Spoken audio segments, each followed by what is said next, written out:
Hi, good evening, Shalin. Good evening. So, last time we talked at length about neural networks. Now, I would like to ask several important general questions about AI. Sure. Yeah. So, starting with how AI has progressed over the last decade. See, in the last decade, we must have seen certain key examples where, like, the AI defeated the world champion Gary Kasparov, right, in game of chess. Then we heard the news like this game of Jeopardy, which is a language and reasoning-based game. There also it defeated the world champion. Then game of Shogi, then game of Go, which is an ancient Chinese game, which is said to be much more complex than chess because of the number of configurations or moves possible.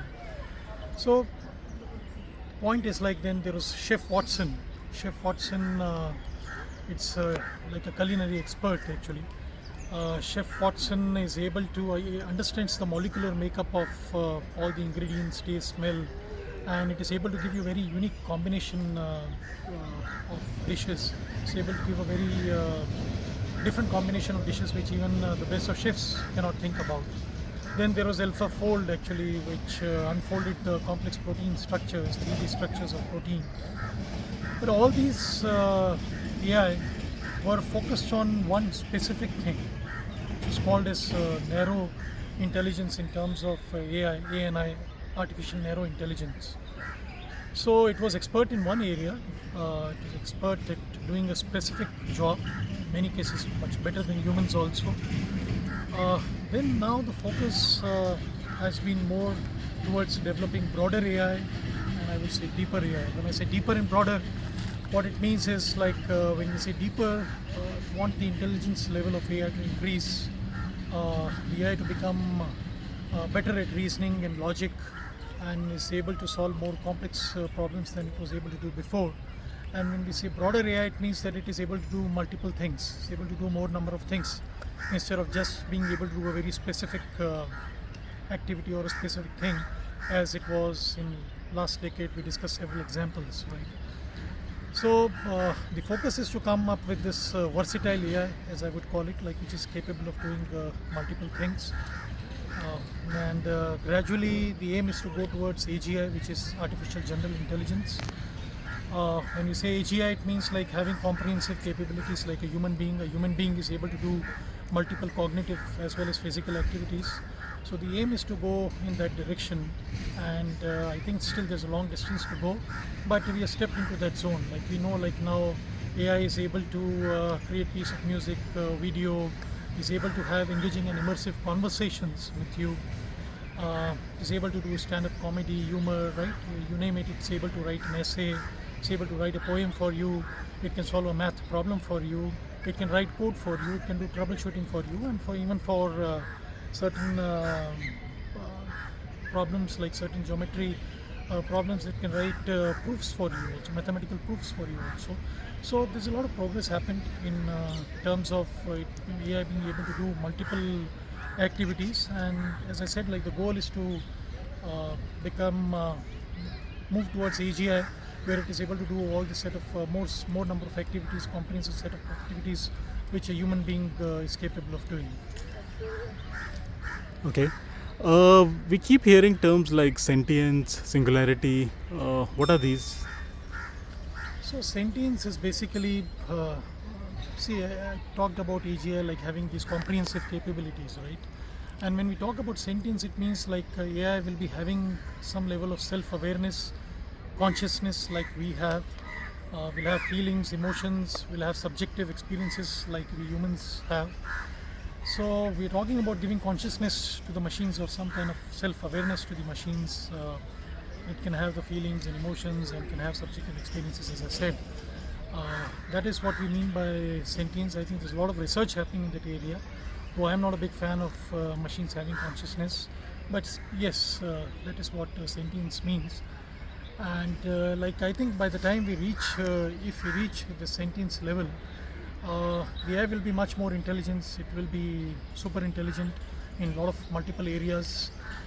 And I think super intelligent entity having consciousness, according to me, will be a dangerous thing. That is my personal opinion.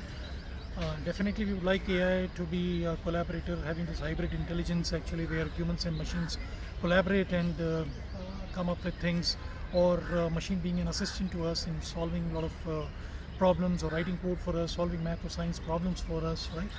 Being the personal assistant for us, all that is fine. But having consciousness and being the super intelligent entity, I think is a lethal combination. It can be multiple benefits, but it is such a high potential technology that peril will come along with the promise. And you mentioned about singularity. See, this term is inspired from the black holes. The black holes, there's a boundary called event horizon, right? And the singularity is basically, we're talking about black hole. Like if anything enters that event horizon, crosses that event horizon, is sucked in because of the immense gravitational pull. So, and we don't know what is happening inside. We cannot fathom what is happening inside. We cannot imagine what is happening inside. So that is basically, this term is inspired from the black holes, that if it crosses a certain super intelligence level, then we cannot even understand, comprehend, fathom what is going to happen, like what AI will be doing, what will be its capability, and what will be the role of natural intelligence of humans at that time. So that's the point actually, that it crosses that threshold level where we cannot even understand what AI will be capable of doing. And if you add consciousness to it, then definitely it's going to make it much more tricky and lethal. Okay. Yeah. And what has been the most touching moment in this AI journey?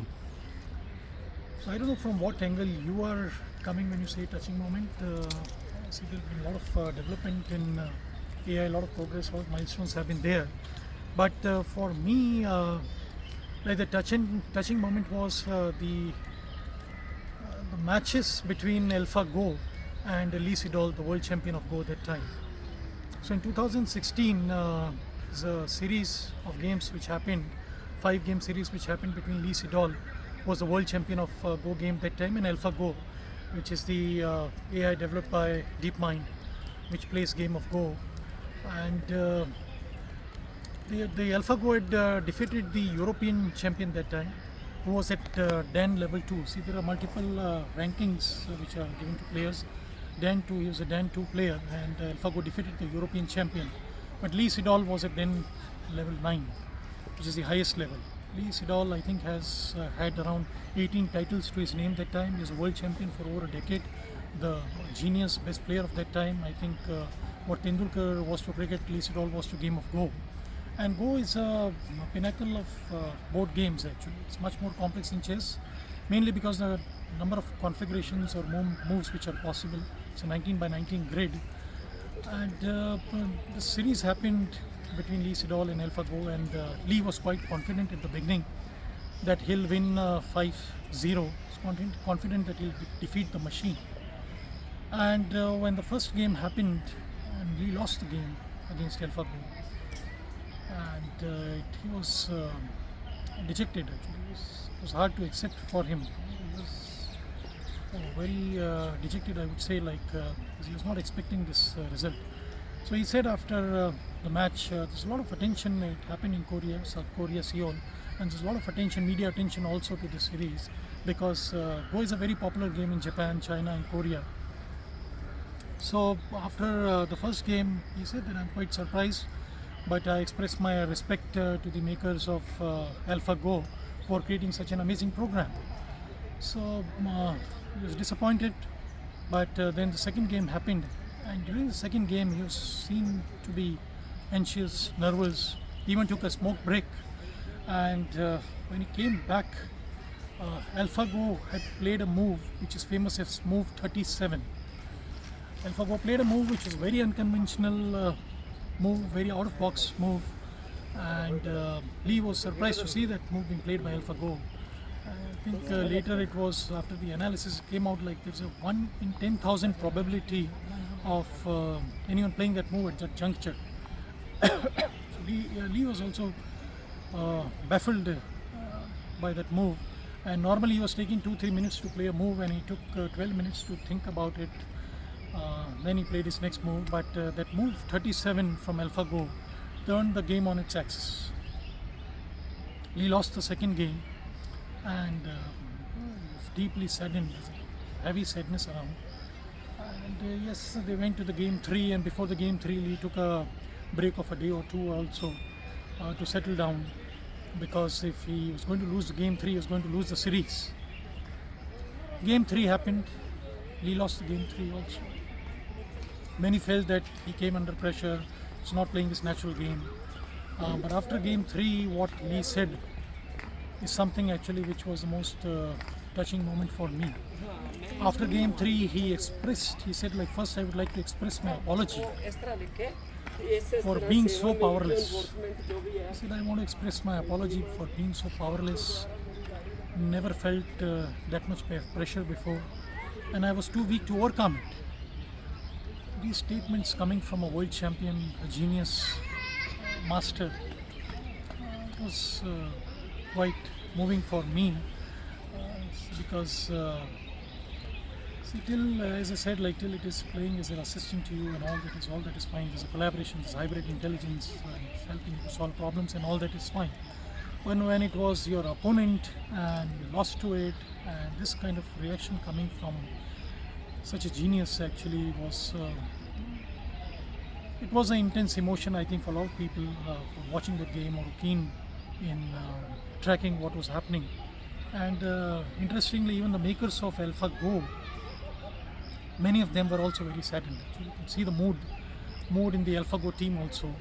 Though they were happy that AlphaGo was able to beat Lee Sedol, they won the series, but there's an air of sadness even in AlphaGo team, because seeing the master losing in that way, expressing in that way, I think broke the heart of many people who were expecting human to win against the machine. Especially in game of Go, where not just strategy but intuition and creativity, a lot of things matter actually. And that AlphaGo playing that unconventional, out of box, unimaginative move in game 2, move 37, was also a surprise for many. Lee lost the series, and I think that was a touching moment. Like, he came back, he won the game 4, lost the game 5, though he was playing well in game 5, but he lost it. But yeah, the game 4 he won, he came back, he won the game 4. Like, people encouraged him, said that Lee Sedol is one of the strongest heart we have seen, and he can come back if he plays his own game, and he did that, won the game 4. And you could see the human spirit up again in game 4, but he lost again game 5 and lost the series. So I think that was a touching moment for me actually, because see, when AI is standing as an opponent, it's not has to be war. A lot of sci-fi movies we talk about, like, but AI, if it becomes super intelligent and becomes your opponent in any way, actually, it doesn't have to be in a physical or a war kind of scenario. It can be very dangerous. So it's very important for us to play that part very carefully, like where we are trading with progress of AI. Okay, and now coming to the last question of the day. So, what according to you is the most key thing in AI for future? See, there are a lot of brilliant minds working on it, whether it's AI developers or scientists or research community. A lot of things are happening, a lot of research is happening. We're seeing a lot of progress being done, and I'm sure that we'll see a lot of interesting things and unexpected things also coming from companies like DeepMind, Google, and others.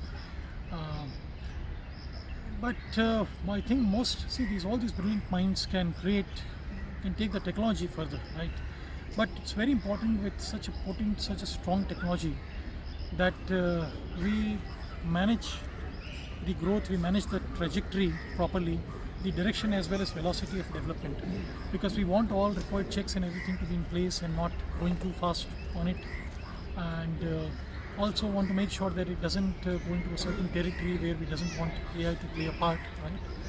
So I think the most important thing for me, key thing, is development of responsible AI. Prudence is key.